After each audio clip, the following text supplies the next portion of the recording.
수도권 거리두기 2단계가 적용됩니다. 서울시는 밤 10시 이후 대중교통 운행을 감축하는 등 연말까지 1,000만 시민 멈춤 기간을 선포했습니다. 미국은 이르면 다음 달 11일부터 백신 접종을 시작하는데 우리 정부는 다음 달 초에 백신 확보 계획을 발표하겠다고 예고했습니다. 코스피 지수가 2,600선을 넘으면서 역대 최고치로 마감했습니다. 미국 대선 불확실성이 해소된 데다 백신 임상 결과가 영향을 미친 것으로 해석됩니다. 북한의 연평도 포격 도발 10주기인 오늘 이인영 통일부 장관이 북한이 폭파한 남북 연락사무소를 다시 세우자고 했습니다. 바이든 당선인이 첫 국무장관에 김정은은 폭군이라고 말했던 블링컨을 임명할 계획입니다. 지난해 147만 원을 납부한 서울 잠실 한 아파트 종부세가 올해 299만 원으로 산출됐습니다. 서울에서 종부세 대상은 28만 가구로 1년 만에 40% 늘어났습니다. 공수처 출범을 둘러싸고 갈등이 극으로 치닫은 여야가 추천일을 한 차례 더 여는 데 동의했습니다. 다만 민주당은 법 개정 강행을 위한 논의는 계속할 것임을 분명히 했습니다.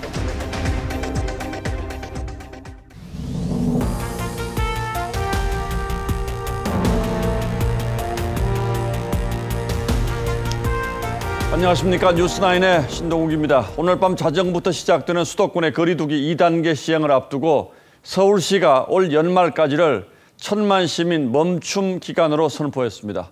대중교통을 줄이고 종교시설에 대해서는 온라인 전환을 강력하게 권고했습니다.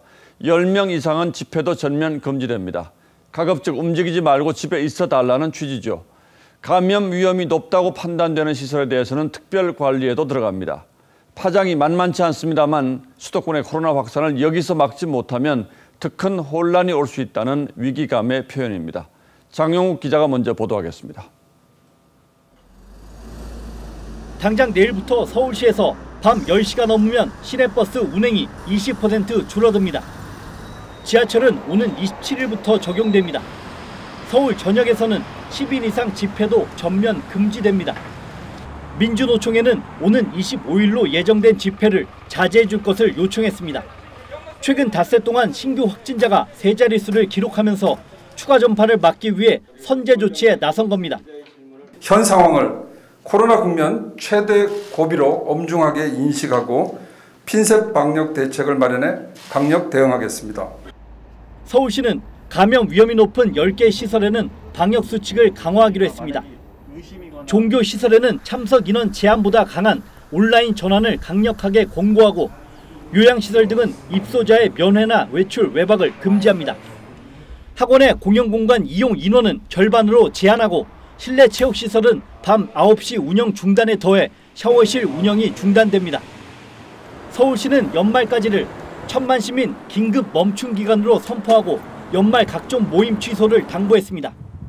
확진자가 확연히 좀 감소하는 등의 안정세에 접어들거나 아니면 정부 발표에 따른 단계 하향 등이 있으면 재검토할 수 있는 여지는 있다. 서울시는 강화된 방역 수칙을 위반한 시설과 단체에는 집합 금지 명령과 과태료를 부과하고 집회를 연 단체는 고발할 계획입니다. TV조선 장용욱입니다. 자, 이제 앞으로 3시간 뒤면 수도권 전 지역이 사회적 거리두기 2단계가 시행됩니다. 서울 홍대 앞 거리에 나가 있는 취재기자 연결해서 지금은 분위기가 어떤지 알아보겠습니다. 황선영 기자. 네, 서울 홍대 앞 거리에 나와 있습니다. 자, 아직 몇 시간 남긴 했습니다만 지금 황 기자 주변에 보니까 오가는 사람들 숫자가 확실히 적어 보이네요. 분위기 어떻습니까? 네, 평소 이 시간이면 인근 주점이나 식당을 찾은 손님들로 굉장히 북적였을 이곳 홍대거리는 보시다시피 매우 한산합니다. 네, 사회적 거리두기 2단계 조치를 앞두고 인근 상인들은 일찌감치 문을 닫고 아예 영업을 중단하고 있습니다. 네, 제 뒤쪽을 보시면요. 아예 지금 불이 환하게 켜져 있을 술집에 불이 꺼져 있는 모습을 쉽게 보실 수 있습니다. 네, 인근 업주들은 영업을 재개하기도 어려웠는데 다시 막히니 힘들다고 저희 취재진에게 하소연하기도 했습니다. 자, 그런데 내일부터는 이제 달라지는 게 많죠? 네, 그렇습니다. 말씀하신 대로 클럽이나 헌팅 포차 등 주요 유흥시설 5가지 업종은 거리두기 2단계 조치가 해제될 때까지 영업을 할 수 없습니다. 또 노래방이나 공연장 등은 밤 9시 이후부터는 문을 닫아야 합니다. 음식점은 9시까지만 매장 영업을 할 수 있고 그 이후에는 포장과 배달만 허용됩니다. 프랜차이즈 카페는 물론 모든 카페와 빵집에선 영업시간과 관계없이 포장과 배달만 가능합니다. 결혼식장과 장례식장은 100명 미만으로 인원이 제한되고 영화관과 PC방, 학원 등에선 음식 섭취가 전면 금지됩니다. 이번 거리두기 조치는 다음 달 7일 밤까지 2주 동안 유지되는데 그때 단계가 낮아질지는 상황을 지켜봐야 합니다. 상인들 사이에선 연말 대목에 장사가 불가능하게 됐다며 한탄하는 목소리가 나오고 있습니다. 지금까지 서울 홍대거리에서 TV조선 황선영입니다. 국내 코로나19 신규 환자는 엿새 만에 200명대로 줄었습니다. 하지만 휴일인 어제 검사 건수가 평일의 절반 정도였기 때문에 확진자 수도 따라서 준 것으로 방역당국은 판단하고 있습니다. 서울 마포의 한 교회에서는 하루 새 확진자가 42명이나 쏟아졌고 강원도의 군부대에서도 나흘간 37명이 감염됐습니다. 수도권의 위기가 전국으로 번지고 있습니다. 이어서 송민선 기자가 보도합니다. 서울의 이 교회에서는 하루 새 교인 32명과 교인의 가족과 지인 10명 등 모두 42명이 확진됐습니다. 현재는 우리 대세에 이렇게 딱지를 붙이더라고요. 자기들이 스스로 인쇄를 해서 코로나19로 인해서 폐쇄합니다.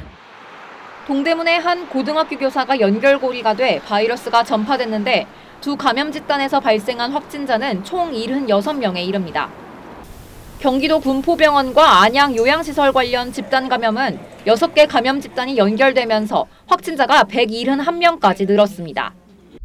강원도 철원의 한 육군부대에선 최근 나흘 새 장병 37명이 감염됐습니다. 댐이 무너지면 와르르 무너지는 것처럼 일정 수준의 규모의 확산이 저지가 되지 않는다고 하면 기하급수적으로 감염자가 늘어납니다.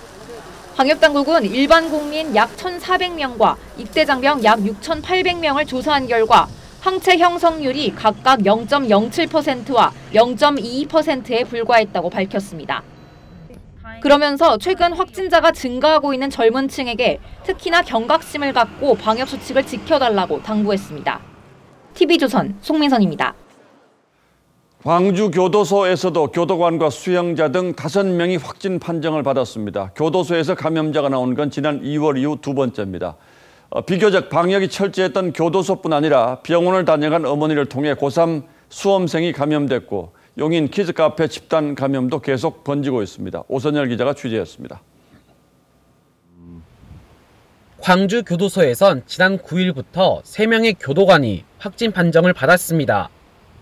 한 교도관이 확진자가 속출한 전남대병원을 다녀온 뒤 연쇄 감염이 시작됐는데 이 교도관과 접촉한 것으로 추정되는 수영자 2명도 양성 판정을 받았습니다. 동선들도 추가로 확인해서 전남대 병원과 연관성이 있는 것인지 아니면 다른 동선이 있는 것인지 같이 더 면밀하게 검사할 예정이고요. 수영자가 확진 판정을 받은 건 지난 2월 김천소년교도소 이후 광주 교도소가 두 번째입니다. 방역당국은 단체 생활을 하는 교도소 특성상 추가 감염 우려가 높다고 보고 감염 연결고리를 찾기 위해 심층 역학조사를 벌이고 있습니다. 간호사로부터 시작된 익산 원광대병원 연쇄 감염은 간호사와 환자 등 3명이 또 감염되면서 관련 확진자는 36명으로 늘어났습니다. 이 병원을 다녀간 논산의 40대 여성이 어제 확진 판정을 받았는데 오늘은 고3 수험생인 아들과 시어머니, 동료 직원 등 3명이 확진 판정을 받았습니다. 벌써 별로 격리가 됐죠. 거기도 선볼 겁니다. 감독관님들 방역복 다 입고 거기 가셔가지고. 부천 어린이집과 속초 요양병원으로 번진 용인 키즈카페 관련 집단 감염은 밤사이 24명이 추가되며 전체 확진자는 57명으로 늘었습니다. TV조선 오선열입니다. 지난 주말 노량진 임용고시 학원에서도 집단 감염이 있었습니다. 그래서 일부 수험생들이 시험을 치르지 못했는데 우려했던 일이 일어났습니다. 응시자 가운데 2명이 코로나19 확진 판정을 받은 겁니다. 방역당국은 같은 시험장에 있었던 수험생들을 중심으로 접촉자 조사에 나섰습니다. 이어서 서영일 기자가 보도합니다. 감염 우려 속에 치러진 중등교원 임용시험. 우려는 현실이 됐습니다. 응시자 가운데 2명이 확진 판정을 받았습니다. 이 가운데 1명은 먼저 확진된 학원 수강생의 밀접 접촉자로 분류돼 별도의 공간에서 시험을 봤습니다. 하지만 나머지 1명은 시험 뒤에 검사 통보를 받아 일반 응시자들과 함께 시험을 치렀습니다.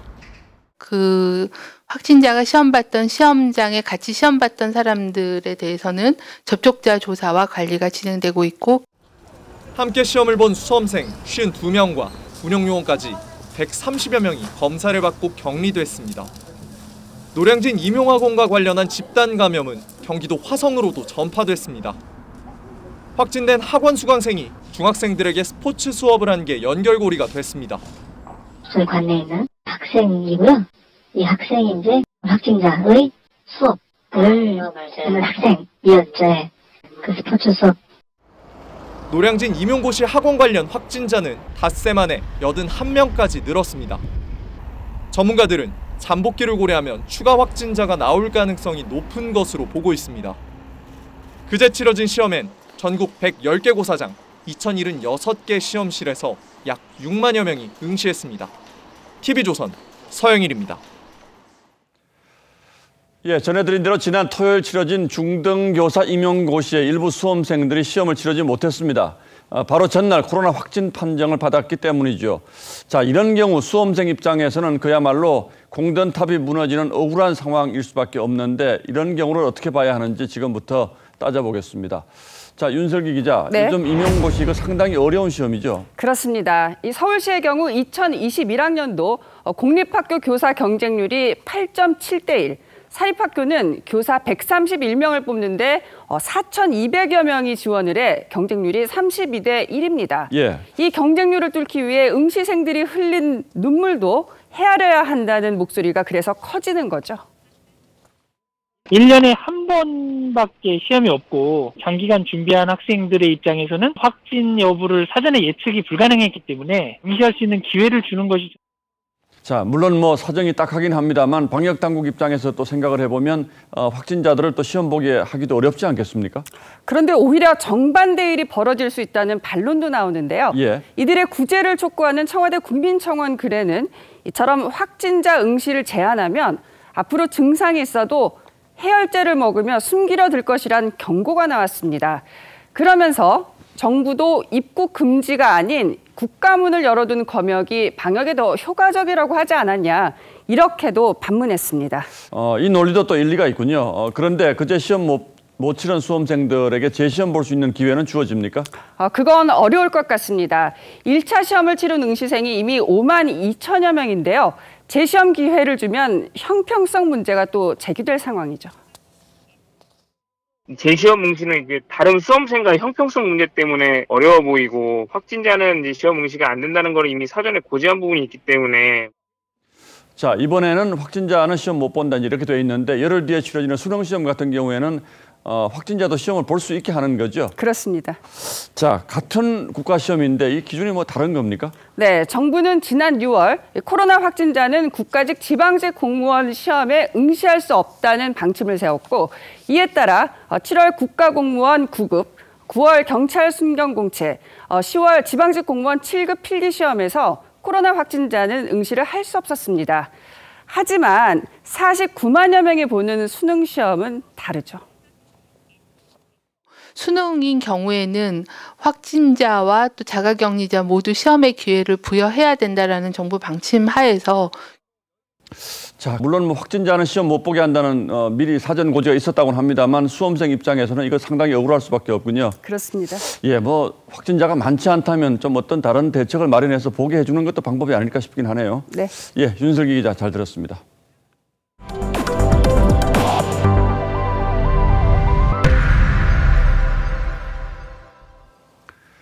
상황이 다시 악화되면서 결국은 또 백신 얘기를 하지 않을 수 없게 됐습니다. 일찌감치 백신 개발을 서두른 미국은 다음 달 11일 백신 접종을 시작할 거란 시간표를 내놨습니다. 물론 충분한 사람들이 백신을 맞고 집단 면역이 생기기까지는 앞으로도 많은 시간이 더 필요할 겁니다. 그런데 우리 정부는 미국이 백신 접종을 시작하는 다음 달 초에 백신 확보 계획을 발표하겠다고 합니다. 어쩔 수 없는 상황이었는지 아니면 초기 판단을 잘못한 것인지 논란이 있습니다. 황병준 기자가 취재했습니다. 코로나19 백신을 개발하는 글로벌 제약사 가운데 임상 3상에 돌입한 곳은 10개 정도입니다. 이들 가운데 화이자와 모더나는 95%, 아스트라제네카는 70%의 효과가 있다고 잇따라 발표했습니다. 정부는 이들을 포함한 5개 제약사와 총 2천만 명분의 백신을 공급받기 위해 협상을 벌이고 있습니다. 이미 계약서를 검토하고 있는 그런 단계에 있는 회사들도 있고 어떤 회사는 구매 조건에 대해서 계속 논의가 국제 간 백신 협약인 코백스 퍼실리티를 통해 이미 확보한 1,000만 명분을 합하면 우리 국민 60%가 접종할 수 있는 3천만 명분입니다. 정부는 다음 달 초엔 확보하기로 한 백신의 종류와 물량을 발표할 예정입니다. 정부 계획대로라면 우리는 내년 하반기에나 백신 접종이 가능합니다. 하지만 미국은 다음 달 10일 화이자 백신의 긴급 사용 승인이 결정되면 곧바로 접종을 시작합니다. So I would expect maybe on day 2 after approval, on the 11th or on the 12th of December. 12월에 최대 2천만 명, 이후 매달 3천만 명이 접종하게 되면 내년 5월쯤 집단 면역을 달성할 수 있다는 게 미 정부의 시간표입니다. TV조선 황병준입니다. 이런 상황에서도 오늘 코스피 지수는 2600선을 넘어서면서 종가 기준으로 보면 사상 최고치 기록을 갈아치웠습니다. 백신 개발로 인한 글로벌 경기 회복에 대한 기대감에다가 워낙 강세까지 겹치면서 외국인들이 우리 주식을 대거 사들였습니다. 보도에 임유진 기자입니다. 오늘 코스피는 2602.59로 장을 마감했습니다. 종가 기준으로 지난 2018년 1월 29일 이후 2년 10개월 만에 최고치자 역대 처음으로 2600대에 진입했습니다. 장중 사상 최고점 경신도 눈앞에 뒀습니다. 오늘 코스피는 장중한 때 2605.58까지 오르며 기존 최고치에 바짝 다가섰습니다. 지난 3월 연중 최저점을 기록한 이후 8개월 만에 78%가 오른 겁니다. 외국인 매수세가 코스피 상승을 이끌었습니다. 오늘 외국인은 9,800억 원을 순매수하며 13거래일 연속 매수 우위를 보였습니다. 코로나 재확산 우려 속에서도 경기 회복에 대한 기대감이 반영됐다는 분석입니다. 경기 개선에 대한 기대감이 강하게 형성되고 있고요. 소재 부품과 관련된 이런 부분에서 실적 개선세가 뚜렷하게 이루어질 가능성들이 높다라는 판단이 가능한 것 같고요. 넘치는 유동성 속에 원화 가치 강세가 이어진 점도 외국 자금 유입을 이끌었습니다. 오늘 서울 외환시장에서 원달러 환율은 3.9원 내린 1110.4원에 마감했습니다. 한국 증시가 새 역사를 쓴 오늘. 하지만 시장에서는 벌써부터 급등한 주가를 놓고 거품 우려와 함께 하락 가능성을 점치는 목소리가 나왔습니다. TV조선 임유진입니다. 다음 뉴스입니다. 정부가 주일 대사를 갑자기 교체했습니다. 여권의 대표적인 일본 통인 강창일 전 민주당 의원을 주일 대사로 내정했습니다. 정부는 내년 도쿄올림픽을 한일 관계 개선의 중요한 기회로 생각하고 있고 바이든 미 대통령 취임도 한일 관계 개선의 압박 요인으로 작용하고 있는 듯합니다. 그렇다면 강 내정자는 어떤 보관을 갖고 있는지 윤수영 기자가 단독으로 만나서 얘기를 들어봤습니다. 사선 의원 출신인 강창일 주일대사 내정자는 한일의원연맹 회장을 지낸 대표적 일본통입니다. 어깨가 무거워요. 정상화 시켜야 된다는 그 어떤 소명의식이 있기 때문에. 청와대 핵심 관계자는 강 내정자의 발탁 배경에 한일 관계를 풀어보겠다는 문 대통령의 의지가 반영됐다고 설명했습니다. 여기엔 내년 도쿄올림픽을 남북 관계 개선의 지렛대로 삼겠다는 구상이 깔려 있습니다. 지금 북한 문제도 그렇고 올림픽 문제 아주 중요한 것들 아니겠어요? 선결 과제는 우리 대법원의 강제징용 배상 판결과 일본 반발에 대한 해법 마련입니다. 강 내정자는 그 단초로 정치적 해결을 언급했습니다. 서로 이제 틀린데 법에서 틀리니까 이걸 어떻게 풀어나갈까 하는 것은 정치 영역에서 풀어나가야 된다. 다만 한국이 진전된 입장을 내야 한다는 스가 총리 발언에 대해선 부정적 입장을 냈습니다. 일본 정말에 좀 모순이 있어요. 뭐 내놓으라가 아니라 그런 얘기를 서로 얘기하는 게 협상 테이블이야. 강 내정자는 지난해 당의총에서 정부가 명분에 집착하다 일본 경제보복 대응 시기를 놓쳤다며 쓴소리를 하다 이해찬 당시 대표로부터 제지를 받기도 했습니다. TV조선 윤수영입니다. 오늘은 북한의 연평도 포격 도발 10주년이 되는 날입니다. 2010년 11월 23일이었습니다. 느닷없이 연평도로 북한의 포탄이 날아들었고 이때 우리 해병대원 2명과 주민 2명이 목숨을 잃었습니다. 자식을 잃은 부모는 아직 그 일을 잊지 못하고 북한의 사과를 요구하고 있습니다. 하지만 문재인 대통령은 아무런 메시지도 없이 휴가를 떠났고 이인영 통일부 장관은 북한이 폭파한 남북연락사무소를 다시 세우자고 주장했습니다. 윤동빈 기자가 보도합니다. 10년 전 오늘 서해 연평도에서 병장 휴가를 나오다 북한의 포격 도발로 전사한 고 서정우 하사의 어머니 김호복 씨. 아들을 잃은 지 긴 세월이 흘렀지만 아들 영정 앞에선 어김없이 눈물이 흐릅니다. 김 씨는 정부가 북한의 사과를 받아내는 것이 죽은 이들에 대한 예의라고 말합니다. 4명의 소중한 생명이 희생된 연평도 포격 도발에 당당하게 북한에게 사과해 줄 것을 요구해 주시길 부탁드립니다. 그러나 5주기 때 국무총리가 참석하고 대통령이 영상 메시지를 보낸 것과는 달리 오늘 추모식에 참석한 정부 인사로는 서욱 국방장관이 최고위급이었습니다. 문재인 대통령은 아무런 말 없이 휴가를 떠났습니다. 이 와중에 이인영 통일부 장관은 북한이 폭파한 남북 연락사무소를 다시 세우자고 했습니다. 무너진 연락사무소를 적대의 역사에 남겨두지 않고 더 큰 평화로 다시 세워나가야 하겠습니다. 청와대는 문 대통령이 지난 3월 서해 수호의 날에 참석해 서해 영웅들의 희생에 경의를 표했었다고 했지만 국민의힘은 연평도 포격한 북한을 왜 살인자라고 말하지 못하냐며 정부의 저자세를 비판했습니다. TV조선 윤동빈입니다. 바이든 미 행정부의 외교수장인 국무장관에 토니 블링컨이 내정됐습니다. 오랫동안 바이든을 보좌해온 최측근 인물인데다 북한에 대해서는 과거 매우 강경한 태도를 취한 게 알려져 있어서 북한으로서는 껄끄러운 상대가 될 거란 전망이 나오고 있습니다.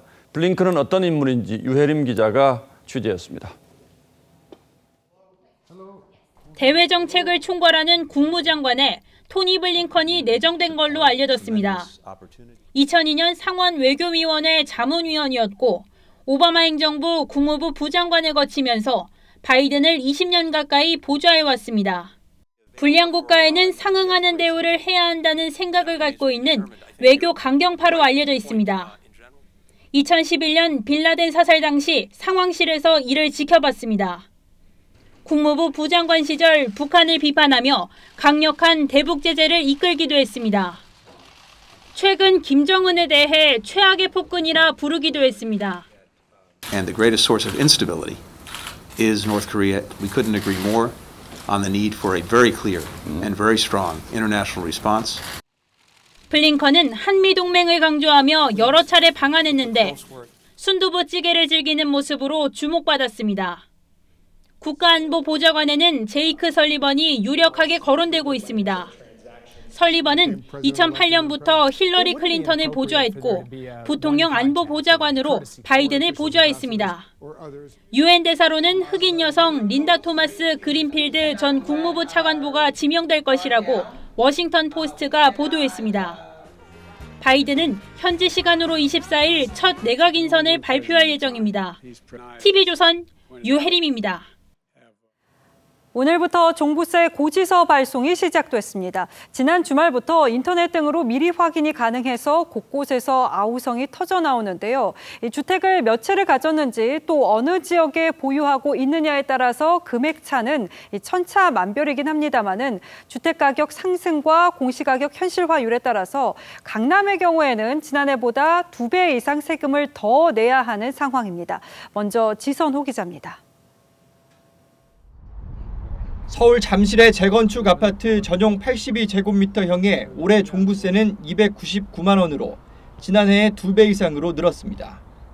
대치동의 다른 아파트도 종부세가 지난해 402만 원에서 올해 694만 원으로 올랐고 반포의 전용 84제곱미터형 아파트도 종부세가 급등했습니다.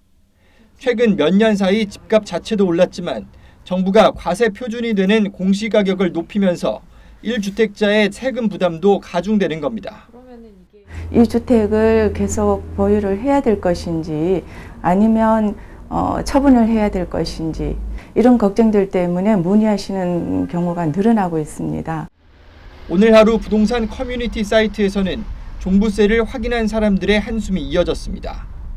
2천만 원이 넘는 종부세 고지서에 기절하는 줄 알았다거나 종부세가 지난해보다 2배 올랐다. 노후 파산이 얼마 안 남았다는 반응이 나왔습니다. 몇백이나 몇천만 원의 보유세 부담이 되지만 결국 또 양도세 부담에 가로막혀서 쉽게 매각을 결정하지는 못하는 상황입니다. 보유세와 양도세, 두 세금의 부담이 다 버거운 주택 소유자들이 증여를 포함한 다양한 절세법 찾기에 나설 경우 집값의 향방은 여전히 불투명하다는 게 전문가들의 진단입니다. TV조선 지선호입니다. 네, 이 종부세는 1주택자의 경우에는 공시가격 9억 원 이상이면 부과되는데 서울에 9억 원이 넘는 집이 지난해에 비해서 8만 가구나 더 늘어서 28만으로 집계됐습니다. 올해 첫 종부세 고지서를 받아든 주민은 앞으로를 더 걱정합니다. 종부세 공포 이제 시작에 불과하기 때문입니다. 계속해서 김주영 기자입니다. 서울 금호동의 입주 13년차 아파트에 사는 60대 A씨. 살고 있던 집의 공시가격이 지난해보다 20%가량 올라 처음으로 종부세를 내게 됐습니다. 종부세를 포함해 올해 A씨가 낼 보유세는 약 280만 원. 하지만 2027년에 시세 90%까지 공시가가 오르면 보유세는 999만 원까지 치솟을 전망입니다. 소득도 없는데 자꾸 집값 오른다고 내가 이 집 팔고 어디 갈 것도 아니고 세금 내기 위해서 적금을 하나 들어야 되겠다라는 얘기들도 있고. 집값 상승과 함께 공시가격 현실화율도 인상되면서 종부세 부과 대상도 급증하고 있습니다. 서울에서 9억 원 이상 공동주택은 지난해 20만 3,174가구에서 올해는 28만 1,033가구로 늘었고 강남 3구뿐 아니라 마용성으로 불리는 마포, 용산, 성동구에도 공시지가 9억 원을 넘긴 주택이 크게 늘었습니다. 정부는 2030년까지 공시가격을 시세의 90%까지 올린다는 계획이라 앞으로 세부담은 가중될 전망입니다. 소득은 늘어나지 않는데 보유세 부담이 대폭 늘어남에 따라 가처분 소득이 줄어들고 생활의 질이 떨어질 수 있습니다. 지난해 전국에서 종부세로 거친 세금은 3조 3,400여 원으로 역대 최고치를 기록했고 올해는 3조 5천억 원을 훌쩍 넘길 거라는 게 전문가들의 예상입니다. TV조선 김주영입니다. 이달 말부터 정부가 고액 신용대출의 규제를 크게 강화해서 규제 전에 소위 마지막 영끌을 하려는 이들이 은행으로 몰리고 있다는 소식 전해드렸는데요. 그런데 이 시중은행들이 밀려드는 대출 막차에 버티지 못하고 한 발 앞서서 먼저 대출 제한에 들어갔습니다. 이태용 기자가 시장 상황 전하겠습니다. 중견기업에 다니는 직장인 A씨. 한 달 전쯤 연봉의 2배를 넘는 8,300만 원을 신용대출로 확보했습니다. 대출 규제가 더 생기는 것 같아서 우선 진짜 영끌해가지고 신용대출 최대로 받은 다음에 전세자금이나 주식 자금하는 게 오는 30일부터 연봉 8천만 원이 넘는 고소득자가 1억 원을 초과하는 신용대출을 받을 경우 규제가 적용됩니다. 이를 앞두고 대출 막차를 타려는 수요가 몰리고 있습니다. 실제 5대 시중은행의 신용대출은 일주일 만에 1조 5천억 원이 불어났습니다. 임원분들, 좀 소득이 많으신 이런 분들에 대한 문의나 이런 것들은 좀 있었다고. 그러자 은행권은 오늘부터 당장 대출 조이기에 들어갔습니다. KB국민은행은 소득에 상관없이 신용대출이 1억 원을 넘으면 규제를 적용했고 우리은행도 주요 통장의 한도를 줄이는 등 대출 제한에 들어갔습니다. 앞서 농협도 대출 우대금리와 한도를 줄인 바 있습니다. 소득이 어느 정도 되는 분들은 실제로 대출을 통해 주거 서비스에 접근할 수 있도록 해주는 것이 소득이 낮은 분들에게도 도움이 됩니다. 이대로 가면 저소득자의 신용대출 한도가 고소득자를 앞지르는 등 시장 혼란이 일어날 수 있다는 우려도 나옵니다. TV조선 이태용입니다. 이런 가운데 여권 인사들은 전세난을 불러온 부동산 정책을 옹호하면서 갖은 실언을 쏟아내서 국민 가슴을 멍들게 했죠. 게다가 일부 고위공직자들은 분양받은 세종시 아파트를 그대로 매각해서 이익을 본 사실이 드러나고 있습니다. 오늘은 여기에 포커스를 맞췄습니다. 이달 초 청와대는 차관급 인사 12명을 새로 임명합니다. 다주택자 논란으로 지난 7월 청와대를 떠났던 두 사람이 포함되었습니다. 산업통상자원부 차관에 박진규 국토교통부 제1차관에 윤성원. 청와대는 이들이 집을 한 채만 남기고 나머지를 매각했거나 매각을 진행 중이라며 모든 내정자가 곧 1주택자가 될 거라고 홍보까지 했죠. 그런데 조수진 의원실이 제출받은 답변 자료를 살펴봤더니 공무원 특별공급으로 분양받은 세종시 아파트 하루도 살지 않고 팔아 수억 원에 달하는 차익을 남긴 걸로 나타났습니다. 수도권의 이른바 똘똘한 한 채는 유지한 상태였습니다. 이달 임명된 차관급 12명 중 6명은 20에서 40평대 관사도 추가로 제공받아 사실상 2주택의 편의도 챙겼습니다. 세종시 아파트는 전월세를 놓고 재산을 불리다 시세 차익을 얻어 매각하는 것, 이런 것이 문재인 정부의 뉴노멀인지. 주택정책 담당 차관은 전세난을 남말하듯 성장통이라고 평가했습니다. 우리 경제가 한 번은 겪어야 될 그런 이제 성장통이 저는 이제 임대차 3법 같고요. 여당 소속인 국회 국토위원장은 아파트에 대한 환상을 버리라고 했죠. 늘 이제 임대주택에 대한 약간 선입견들을 갖고 계셔서 사실 그걸 좀 깨는 게. 주무장관은 호텔 리모델링 사업에 대한 청년 반응이 좋다고 하더니 리모델링을 해서 청년주택으로 공급하는 일들을 하고 있는데 굉장히 반응이 좋습니다. 2022년에는 전세난이 풀릴 것이라며 당장의 전세난은 불가피하다는 듯한 발언을 했죠. 이 책임 있는 정책 당사자라는 사람들이 나가서 쓸데없는 말을 번짐으로써 또 국민들을 갖다가 괴롭히는, 당장 효과가 없는 정책을 무리하게 옹호하려다가 국민 가슴에 생채기만 내는 건 아닌지. 뉴스나인 포커스였습니다. 서울 한 대기업에서 이 회사 50대 직원과 직원의 아내가 숨진 채 발견됐습니다. 경찰은 이 남성이 아내를 숨지게 한 뒤 자신도 극단적 선택을 한 것으로 보고 있습니다. 윤서아 기자입니다. 어제 오후 4시 35분쯤 서울 도심의 한 대기업 본사 앞 인도에 50대 남성이 쓰러져 있다는 신고가 접수됐습니다. 회사 문 앞에 쓰러져 있는 남성을 보안 요원이 발견해 신고했지만 구조대가 도착했을 땐 이미 숨진 뒤였습니다. 숨진 남성은 이 회사 법무팀 소속 A씨였습니다. 보안 직원이 신고를 해서요. 출동을 했고요. 현장 도착했을 때 사망한 분이 있어가지고. 비슷한 시각 A씨의 아내도 회사 사무실에서 숨진 채 발견됐습니다. 사실 일요일에 저희가 출근하는 날이 아닌데. 현장에서는 A씨가 쓴 것으로 보이는 메모가 발견된 것으로 알려졌습니다. 경찰은 A씨가 아내를 숨지게 한 뒤 극단적 선택을 한 것으로 보고 사건 경위를 조사하고 있습니다. TV조선 윤서아입니다. 평소 같았으면 지금이 한창 캠핑하기 좋은 계절이죠. 그런데 코로나 3차 대유행이 공식화된 만큼 자제가 요구되는데 전국 주요 캠핑장은 주말마다 예약이 꽉 들어차고 있습니다. 마스크를 아예 쓰지 않은 캠핑객도 쉽게 목격됐는데요. 캠핑장 간의 거리가 있으니까 괜찮겠지라는 생각이 큰 화를 불러오지는 않을까 걱정입니다. 이민재 기자가 다녀왔습니다. 지난 주말 부산의 한 캠핑장입니다. 자동차와 텐트가 가득 들어찼습니다. 밀폐된 실내를 벗어나 야외에서 여유를 즐깁니다. 좀 걱정은 많이 되지만 조금 조심하자는 생각으로 바람 쐬고 잠깐 쉬어간다는 생각으로 와서 조용히 있습니다. 하지만 마스크를 벗은 아이들이 활보하고 놀이기구 앞에서는 아이도 어른도 마스크를 쓰지 않았습니다.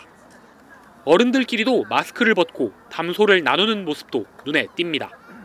일부 캠핑장 이용객들은 마스크 착용 등 방역 지침을 지키지 않고 있어 캠핑장 측은 방송과 순찰을 통해 이용객들에게 주의를 당부하고 있습니다.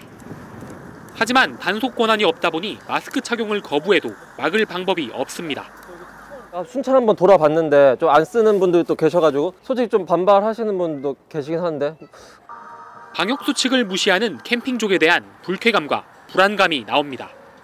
내가 뭐 내 자리에서 내가 그렇게 하는데 뭐라는 식으로 하시는 분들도 있거든요, 실제로. 전국의 국립공원 야영장 17곳은 대부분 다음 달 중순까지 주말 예약이 이미 끝났을 정도입니다. 캠핑장이 코로나19 확산의 감염 통로가 될까 우려의 목소리가 높아지고 있습니다. TV조선 이민재입니다. 온라인 쇼핑할 때 참고 1순위는 리뷰죠. 그런데 가짜 리뷰를 달아주는 업체까지 생겨나다 보니까 소비자 입장에서는 가려내는 것도 일인데 업체는 조작을 위해서 빈 택배 박스까지 이용하는 등 진화하고 있습니다. 어떻게 이런 조작이 이뤄지는 건지 류주영 기자가 취재했습니다. 온라인으로 음식을 주문할 때도 물건을 구입할 때도 꼭 보게 되는 상품 리뷰. 온라인 특성상 직접 보고 살 수 없어 후기에 의존하게 됩니다. 저 같은 경우는 리뷰를 많이 보고 그거에 구매에 영향을 많이 미치는 편이에요. 리뷰가 곧 판매로 직결되는 경우가 많다 보니 이를 이용한 가짜 리뷰 업체까지 생겨났습니다. 경쟁 업체에서도 그런 리뷰 업체를 통해서 리뷰 작업을 하고 판매를 하고 있는 부분들이 있기 때문에 찝찝하더라도 저희도 같이 실행을 합니다. 가짜 리뷰에 책정되는 금액은 얼마일까? 혹시 몇 건 하세요? 50건 이하는 3,000건당 3,500원 받고 있고요. 판매자가 먼저 조작업체에 돈을 주면 업체는 이중 일부 금액을 이용해 실제 계정으로 판매자 물품을 구매하는 듯 모양새를 갖춘 후 리뷰를 작성하는 방식입니다. 판매자는 빈 상자에 운송장만 붙여 정상 거래인 것처럼 보냈습니다. 리뷰분들 결제를 하세요, 실제로. 사장님한테 제가 명단을 드려요. 그럼 그 명단을 가지고 그분들 그냥 빈 박스를 보내주시면 돼요. 적발되면 판매자와 조작업체 모두 처벌이 가능하지만 현실적으로 쉽지 않습니다. 명백한 증거 이런 게 확보가 될 수 있다 그러면은 사업자를 제재 상시적으로 모니터링을 한다는 것 자체는 조금 어려운 부분이 있고. 이커머스 업체들도 문제를 인식하고 뒤늦게 모니터링 강화에 나섰는데 리뷰를 보고 구매를 한 소비자만 속고 있습니다. TV조선 류지연입니다. 네, 다음 뉴스입니다. 지난주 공수처장 추천을 위한 추천위가 소득 없이 활동 종료를 선언하면서 여야가 극한 대치 상황으로 갈 것으로 예상됐었는데 오늘 국회의장 주재로 일단 한 차례 더 위원회를 열기로 여야가 합의했습니다. 하지만 민주당은 예고했던 대로 모레 법사위를 열어서 공수처법 개정안 처리 절차는 그대로 밟겠다고 했습니다. 어떤 방식으로든 해가 가기 전에 공수처를 출범시키겠다는 의지를 보이고 있습니다. 차정성 기자가 보도합니다. 박병석 국회의장이 여야 원내대표에게 활동이 종료된 공수처장 후보 추천위 재소집을 요청했습니다. 최대한 빠른 시일 내에 회의를 재소집해서 공수처장 후보 추천을 위한 재논의를 할 것을 요청합니다. 추천위를 계속 이어가야 한다는 야당 주장에 어느 정도 힘을 실어준 셈입니다. 공수처법 취지대로 야당도 흔쾌히 동의할 수 있는 후보가 나올 때까지 추천위원회를 계속하는 노력을 해야. 민주당도 이에 동의하면서 이번 주 추천위가 다시 열릴 것으로 보입니다. 하지만 재개되더라도 기존의 후보 10명으로 논의를 이어갈지 추가 추천을 받을지 등을 두고 경론이 재현될 가능성이 높습니다. 민주당은 이와 별개로 모레 예정된 법사위 법안 심사를 그대로 추진한다는 방침입니다. 법사위는 공수처법 개정안을 국회법 절차에 따라 처리해 주기 바랍니다. 그 밖에 입법들도 좌고 우면하지 말고 마무리해 주기 바랍니다. 현행 공수처법은 추천위원 7명 중 6명 이상 찬성으로 후보 2명을 추릴 수 있는데 야당 추천위원 2명이 거부하면 추천이 불가합니다. 민주당은 지난해 공수처법 처리 당시엔 야당 거부권을 강조했지만 야당의 비토권이 확실히 인정되는 방향으로 되어 있다는 점을 야당이 원하지 않으면 그 누구도 후보조차 될 수 없다는 말씀을. 개정안에선 6명 이상 찬성 조건을 5명이 동의하면 추천할 수 있도록 3분의 2 이상으로 변경해 야당 비토권 무력화라는 지적을 받고 있습니다. TV조선 차정승입니다. 국민의힘 김종인 비대위원장이 3차 재난지원금 이슈를 먼저 들고 나왔습니다. 다음 달 통과될 내년 본예산에 재난지원금을 포함시켜서 통과시키자고 주장했습니다. 그러자 이번에는 여권과 청와대가 오히려 신중한 모습을 보였습니다. 홍현주 기자입니다. 김종인 위원장은 내년도 본예산으로 3차 재난지원금을 준비해야 한다고 했습니다. 본예산 통과시켜놓고 내년 1월 달에 가서 여러 가지 소위 지금 코로나 바이러스가 더 악화돼가지고 그때 가서 또 추경한다고 창피하게 얘기할 수 있을 거예요. 부처별 감액 심사를 마무리한 국회 예산결산특위가 내일부터 증액 심사에 돌입하는 만큼 3차 지원금 편성을 반영해야 한다는 주장입니다. 앞서 1차 재난지원금 지급 때는 14조 3천억 원, 2차 때는 7조 8천억 원 규모의 추경이 편성됐습니다. 하지만 청와대 핵심 관계자는 3차 지원금에 대해 아직은 이른 얘기라고 선을 그었습니다. 민주당 관계자는 재난지원금을 편성하려면 국채 발행 등 설계를 해야 하는데 본예산에 같이 넣기는 시간상 어렵다면서 하게 된다면 추경으로 해야 한다고 말했습니다. 내년 예산안 법정 처리 기한은 다음 달 2일입니다. 이재명 경기지사는 3차 재난지원금을 소멸성 지역화폐로 전 국민에게 지급해야 한다고 주장했습니다. 3차 지원금 문제는 내년 4월 보궐선거를 앞두고 다시 한번 정치권 쟁점으로 부상할 가능성이 높습니다. TV조선 홍현주입니다. 가덕도 신공항 논란이 가라앉지 않자 민주당이 이참에 대구와 광주에도 신공항을 하나씩 만들자고 주장하고 나섰습니다.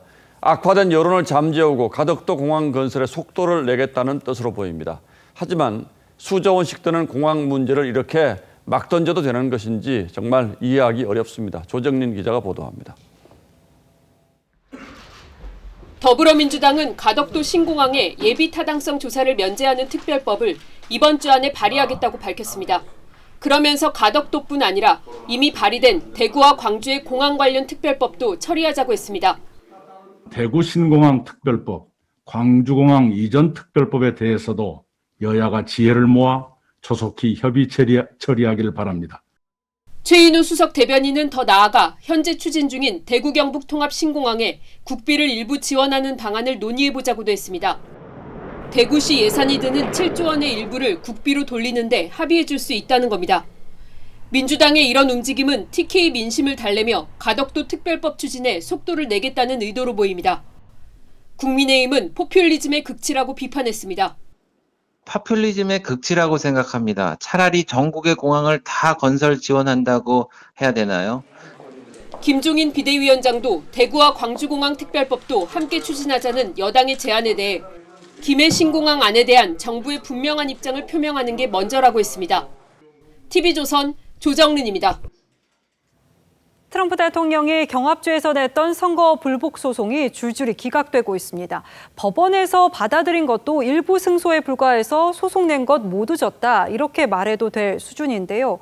공화당 내에서도 이제 그만하라는 얘기가 나올 정도지만 트럼프의 마이웨이는 한동안 계속될 전망입니다. 송무빈 기자입니다. 최대 승부처로 꼽혔던 펜실베이니아에서 트럼프는 1.2% 차이로 졌습니다. 그러자 법원에 소송을 냈습니다. 이 결과를 인증해서는 안 된다는 겁니다. 법원은 기각했습니다. 트럼프는 이 직후 마녀사냥이라는 트윗을 올리며 기각 결정을 내린 매슈 브랜 판사를 주지사의 꼭두각시라고 맹비난했습니다. 트럼프 입장에서는 화가 날 만합니다. 소송마다 지고 있기 때문입니다. 네바다에서도 To throw out an election based on what ifs is a really extreme request. 공화당 국무장관이 있는 조지아에서도 I believe that the numbers that we have presented today are correct. 애리조나와 미시간에서도 1심에서 졌습니다. 지금까지의 소송 전적은 2승 30패. 이 2승마저도 공화당 참관인의 참관을 허용하라는 내용입니다. 개표 중단이나 개표 결과 인증을 중단해달라는 소송은 모두 기각입니다. 공화당 내에서 비판이 커지고 It's time for them to stop the nonsense. It just gets more bizarre every single day. 최측근도 이 대열에 합류했습니다. This legal team has been a national embarrassment. 그런데도 여전히 트럼프는 항소 의지를 밝히는 등 마이웨이를 외치고 있습니다. TV조선 송무빈입니다. 국보 제80호 세한도의 14m가 넘는 전체 실물이 공개됐습니다. 추사 김정희의 그림에 청나라 문인들이 줄줄이 단 감상평이 담겼는데요. 조선 문인화의 정수를 볼 수 있다는 평가입니다. 최윤정 기자입니다. 뻥 뚫린 듯 둥근 문이 그려진 허름한 집. 주변엔 소나무와 측백나무 4그루가 전부입니다. 거친 붓질로 혹독한 추위를 표현한 세한도입니다. 조선시대 사형 다음으로 무거운 유배형에 처한 추사 김정희가 중국에서 책을 보내준 제자 이상적의 신의와 지조를 기리며 그렸습니다. 보이지 않는 추위와 그 추위를 견디는 송백의 지조, 그 두 가지 추상적인 개념을 가장 잘 표현한 수묵화이기 때문에 세한도는 조선시대 최고의 문인화라고. 펼치면 무려 15m나 되는데 곤궁할수록 돌을 더욱 굳게 지키나니 부디 군자는 그 마음을 펼치시구려 등 청나라와 조선 문인 20여 명의 감상평도 그대로 담겼습니다. 국보 제180호인 세한도는 지난 10월 소장자 손창근 씨가 국가에 기증하면서 14년 만에 공개됐습니다. 모든 국민들이 다 같이 감상할 수 있는 기회를 주신 손창근 선생님과 그 가족분들에게 다시 한번 이 자리를 빌어서 깊이 감사드릴 바입니다. 대동문 앞 저잣거리, 활기 넘치는 잔치가 펼쳐집니다. 평안 감사로 부임한 영예로운 순간과 잔치 분위기는 평양 감사 향연도에 담겼습니다. 조선의 관리로서 겪을 수 있는 가장 절망적인 순간과 영예로운 순간을 상반되게 보여주는 특별전이 코로나19로 힘든 시기에 위로와 희망의 메시지를 보내고 있습니다. TV조선 최윤정입니다. 고척돔에서는 2승 2패로 팽팽하게 맞선 NC와 두산의 한국 시리즈 5차전이 열렸습니다. 취재기자 연결합니다. 자, 이다솜 기자, 경기가 끝났죠? 네, 2차전에서 만났던 NC 구창모와 두산 플렉센이 다시 격돌한 한국 시리즈 5차전. 예상대로 경기 초반부터 팽팽한 투수전이 펼쳐졌습니다. NC 구창모는 3회까지 메이닝 출루를 허용했지만 특유의 위기관리 능력으로 실점을 허용하지 않았습니다. 두산 플렉센은 3회 몸을 날리며 타구를 처리하는 투혼까지 발휘했는데요. 이 팽팽했던 0대0의 균형은 5회가 돼서야 깨졌습니다. 5회 말 1사 2루 상황에서 8번 타자 알테어가 적시타를 때리며 2루주자 노진혁을 홈으로 불러들였습니다. 선제점에 성공한 NC의 기세는 6회도 이어졌습니다. 4번 타자 양의지가 가운데 담장을 넘기는 투런포를 터뜨리며 점수차를 3대0으로 벌렸습니다. 양의지는 4년 전 두산 소속으로 NC와의 한국 시리즈에서 홈런을 때렸는데 바뀐 유니폼을 입고 친정팀에 제대로 비수를 꽂았습니다. NC는 7회 모창민과 나성범의 연속 안타로 2점을 추가하며 5대0 완승을 거뒀습니다. 선발 구창모는 7이닝 무실점 역투를 펼치며 5차전 MVP의 영예를 차지했습니다. 이제 한국 시리즈 우승까지는 단 1승이 필요한 가운데 내일 6차전에서 NC가 승리하면 창단 9년 만에 첫 우승을 차지하게 됩니다. 지금까지 스포츠부에서 전해드렸습니다.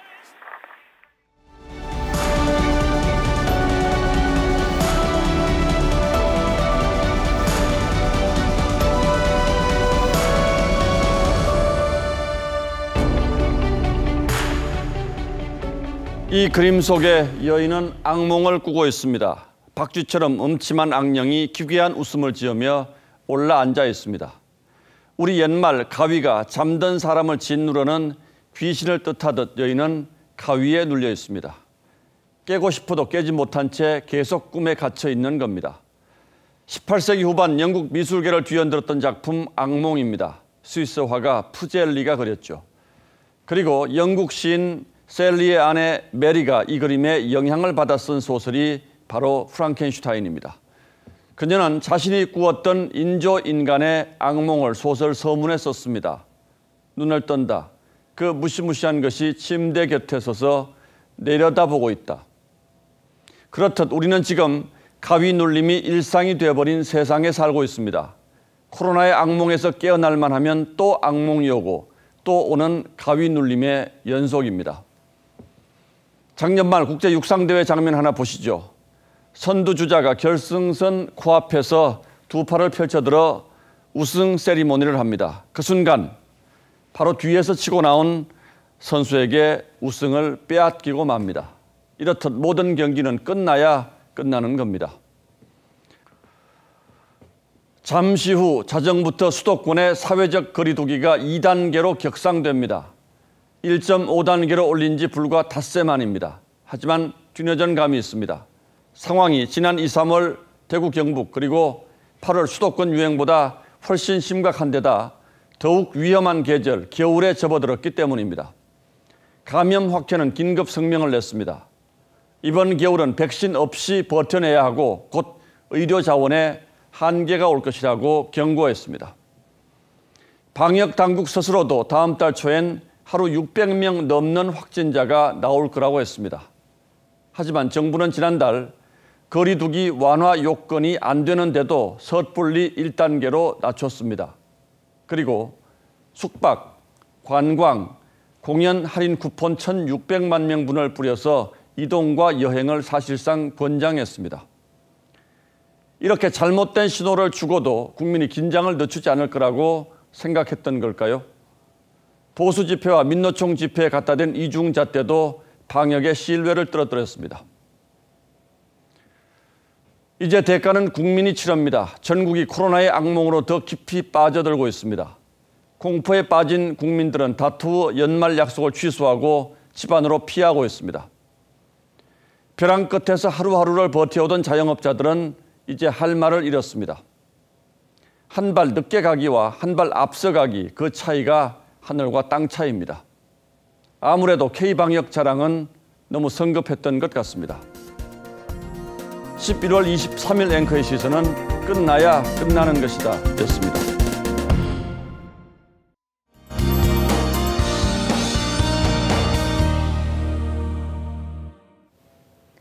오늘 아침 많이 추우셨죠?